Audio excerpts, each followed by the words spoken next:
Before the story begins, drop a comment and let us know where you're listening from. Don't forget to hit like and subscribe so this channel can keep growing and bring you even more compelling stories. My name is Clara, and as I stood there tasting the salty sea breeze, I watched the FBI's yellow tape wrap around the Newport Boutique Hotel. It was supposed to be our family's legacy, but now it was a crime scene. My phone buzzed in my hand with a text from my aunt, the woman who raised me. She cursed me, blaming me for their absolute downfall. I stared at the glowing screen for a long time. I should have been devastated. But instead, a strange, overwhelming sense of liberation washed over me. I was finally free. To understand that text message, you have to go back to the beginning. I grew up in Newport, a town obsessed with old money and family legacies. I had neither. I was an orphan. My Aunt Margaret and Uncle Richard took me in when I was 7. They ran a local real estate firm. From the outside, they looked like the Newport elite. They wore the right clothes and went to the right charity galas. But behind closed doors, their company was constantly on the verge of collapsing. I was the quiet kid, the one who owed them my life. They never let me forget it. It wasn't always a direct threat. It was the heavy sigh Aunt Margaret gave when she bought my school supplies.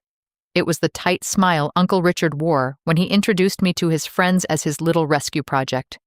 The message was always there. I had a massive debt to pay, and I spent my whole life paying it. I became an architect as soon as I got my license. I became their free in-house designer. I drafted their blueprints, fixed their failing projects, and quietly used my own salary to cover their office rent when things got tight. Whenever I hesitated, they knew exactly what to say. Margaret would tear up, reminding me how they sacrificed their best years for a child that wasn't theirs. Richard would just shake his head and call me ungrateful. If I asked questions, I was selfish. If I wanted my own life, I was a traitor. I was so afraid of being the villain in their story, so I kept my head down. I signed the drafts, transferred the money, and played the part of the loyal niece. I thought I was honoring a family bond. I didn't realize I was just a walking safety net, paying off a ransom that would never end. About 2 months ago, the facade started to crack. They called me into their office. They had found an old boutique hotel right on the waterfront. It was drowning in debt and facing foreclosure. Uncle Richard said it was the perfect opportunity to restore a piece of Newport history. Aunt Margaret called it our family's true legacy. They needed my name on the paperwork. They said my status as a lead architect would legitimize the renovation plans for the bank. I hesitated. I knew their track record with money, but they were ready. Uncle Richard reminded me of the hospital bills they paid when I was a kid. Aunt Margaret wiped a tear and said they just wanted to leave me something substantial. I agreed to review the architectural drafts and give them my official stamp of approval. That was it. No financial commitment. A few days later, I went to their house to drop off the approved blueprints. Uncle Richard was in his study.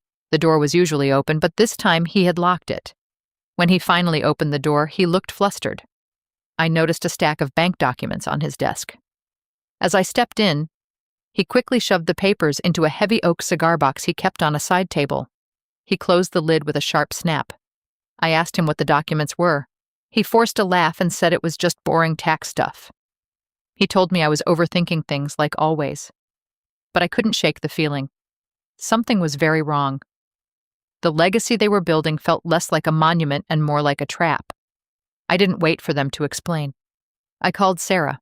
She is a colleague, but she used to work in corporate law. We met at a quiet cafe after work. I showed her the digital files I had managed to pull from our firm's shared drive. She scrolled through the pages. The longer she read, the quieter she got. Finally, she turned her laptop toward me. There it was. My electronic signature, perfectly stamped at the bottom of a multi-million-dollar guarantor agreement. But Sarah kept scrolling. She pulled up the collateral attachments. I stared at the screen, unable to breathe. They hadn't just forged my name for the hotel loan. They had mortgaged the small wooden cabin in the woods. It was the only physical thing my biological parents had left me. Sarah pulled up the city zoning records for the hotel property.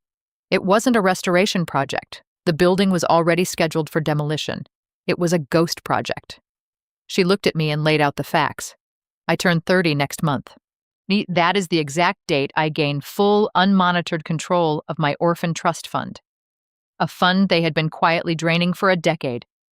The hotel was just a massive fake write-off to wash the stolen money before I could ever see the ledger. I left the cafe and walked to my car. I didn't start the engine. I just sat there in the dark parking lot. Sarah's words echoed in my head. This wasn't a mistake. This was a calculated crime.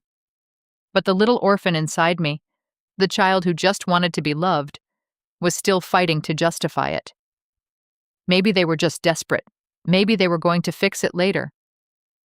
The lifelong habit of self-blame wrapped around my chest, suffocating me. I picked up my phone. My thumb hovered over my aunt's contact name. I almost called her. I almost offered to sign the real papers just to keep the peace. Then, I caught my reflection in the dark glass of my phone. I looked hollow, erased. I finally understood that if I surrendered this time, the price wouldn't just be my credit score. It would be my entire existence. I leaned my head against the steering wheel and cried, crying for a family I was never going to have. And when the tears stopped, the paralyzing guilt washed away with them. My hands stopped shaking. The storm was over, leaving behind a cold, absolute silence.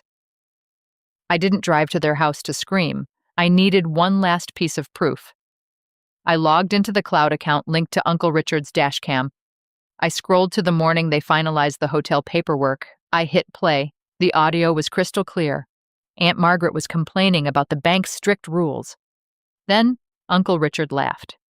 He said, "I'd just bring up the gratitude thing. She is more afraid of being called ungrateful than bankruptcy." I drove to their house. They were sitting in the living room, drinking wine. I walked in and dropped the printed contracts on the glass coffee table. Uncle Richard stood up, his face flushed. I didn't say a word. I just placed my phone on the table and pressed play. The sound of their own laughter filled the room. Aunt Margaret immediately started crying. She reached for my hand. She tried to use the old script. She said they were just stressed. That they did everything to raise me. That family protects family. I pulled my hand away. I looked at her tears and I realized something profound. In highly toxic dynamics, there is a concept called financial enmeshment. The line between their money and my money was completely erased under the guise of love. They didn't view forging my electronic signature as a crime. They viewed it as a caregiver's privilege. Society often enables this by praising endless gratitude to those who raised us. It turns exploitation into a moral obligation. To a narcissist, a child isn't an independent person. You are a derivative asset. You are just an extension of their own ego. I didn't raise my voice. I looked directly at Uncle Richard and laid out the facts. I told him I knew about the ghost project. I knew the hotel was already scheduled for demolition.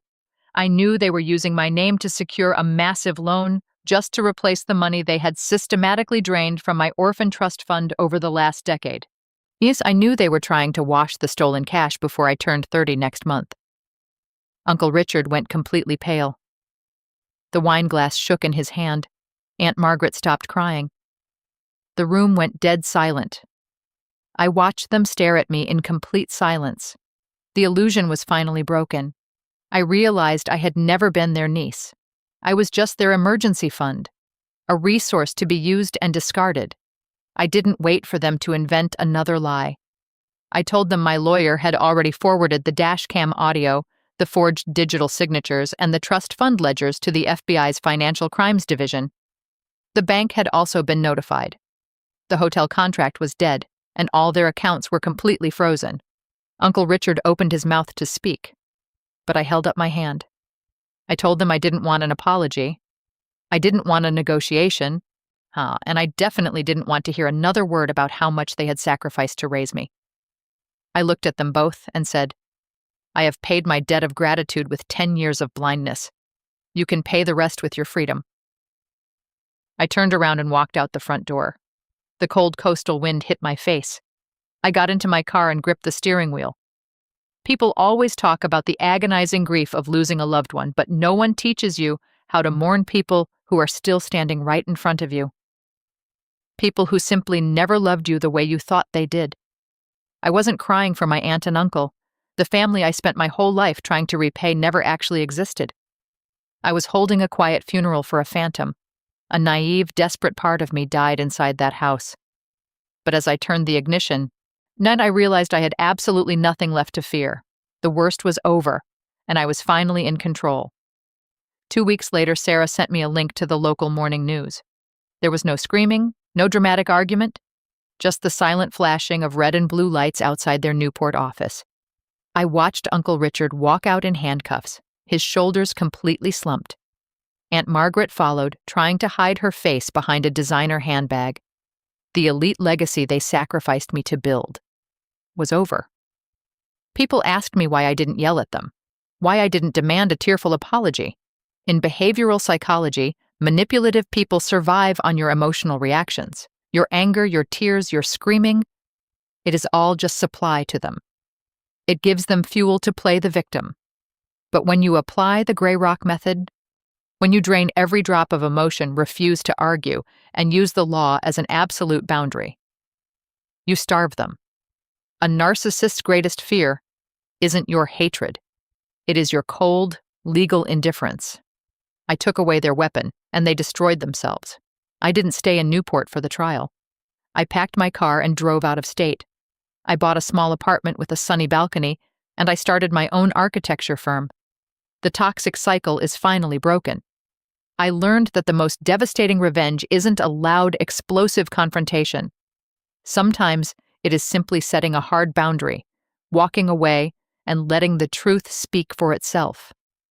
I am no longer the quiet orphan paying off an endless debt. I am my own person, and my foundation is finally secure.